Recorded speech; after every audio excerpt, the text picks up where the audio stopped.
threat of domestic terrorism expected to play a critical role in the presidential election. Joining us now with more, former White House Chief of Staff under President Clinton, Mack McLarty, and Forbes Media Chairman Steve Forbes. Gentlemen, good to have you on the program. Thank you so much for joining us. Mack, what do you think Hillary Clinton will be saying? Are you expecting commentary from Secretary Clinton on this terrible shooting in Tennessee? I would expect commentary. I don't think there's any question the two primary responsibilities of any president, and that translates to the campaign, are prosperity and peace. But I think now peace has become security in our country, particularly after 9/11. So I would expect her to speak out, and she'll express, of course, deep sympathy for the families. What about Jeb Bush, Steve Forbes? What's your take on that? I think all of the candidates are going to, on the Republican side, will say this is why we need a strong defense, which they believe Obama's have been gutting, why the Iran deal is a bad thing, giving $100+ billion for a terrorist central country in the world. And I think you're going to see a lot of pressure on Rand Paul. How do you get national security and civil liberties? He's on one side. Most of the Republicans are on the other. That's going to be a lively topic when Fox has those debates on August 6th. It's really interesting what you say, because the truth is these 4 Marines were unarmed, and because of policy, they were unable to hold any arms. This would have been a different outcome if there were security guards at that fence when this person, the gunman, first entered. Well, this you need more security, but you also need intelligence. I mean, the lone gunman is going to be very, very hard to detect. But there are patterns out there where who did he see? What sites was he going to?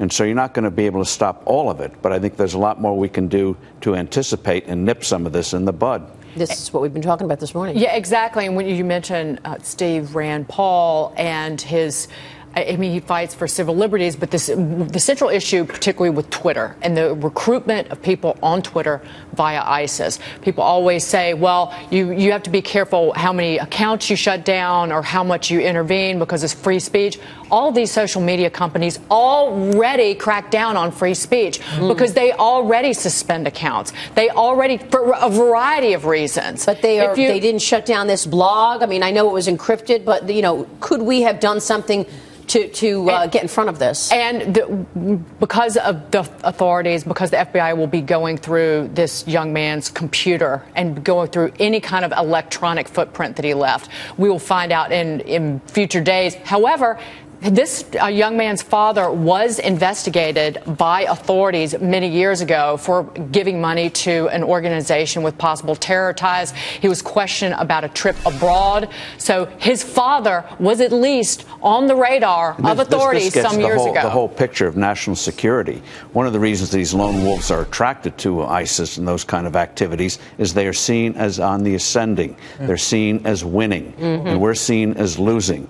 And if you turn that psychology around by more vigorous foreign policy, I think that's going to have a good effect here on the home front. Yeah, Steve, that raises a good question I have for you, Mack. Yes. Is that it's tough to get a read on Hillary Clinton. We have now more and more episodes of what I would say terrorism, and yet President Obama has been extending almost an olive branch to countries that hate us. Do you think if Hillary Clinton becomes president, she'll lean more toward that olive branch, or will she take a tougher stance? Well, I think we really have two issues here. One's a strong national defense, which Steve commented on, then the terrorism activity. But let's remember now, we had Oklahoma City, which was a U.S. citizen that perpetrated that terrible crime. I think Secretary Clinton is actually, from her record, will actually suggest experience, and the position she's taken over the years, both as a senator and as Secretary of State, will actually suggest a strong and a focused effort on security.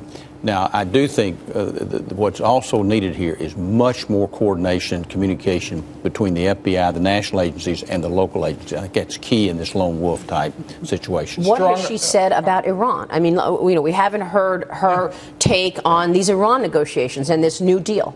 Well, I think my sense is she's favorable toward the deal with Iran. I think she's already made some statements in that regard.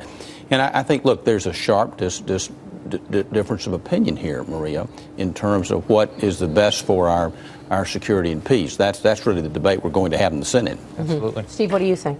I think the Iranian deal is going to be seen almost like Munich as something giving in to terrorism. And even if the Senate goes against this deal, what the UN's going to do is effectively gut those sanctions, and Iran's going to have a lot of new resources for terrorism. Because even if you detect that they're violating the agreement, what can we now do? Because we can't put those sanctions back again. Once they're gone, they're gone. Yeah. Jeb Bush and Hillary Clinton have been able to raise the most money in this campaign. Give us your sense real quick on how the playing field changes in the next 6 months. Well, Bush has the resources to stay in the race, and I think you're going to see a very, very vigorous Bush in these debates.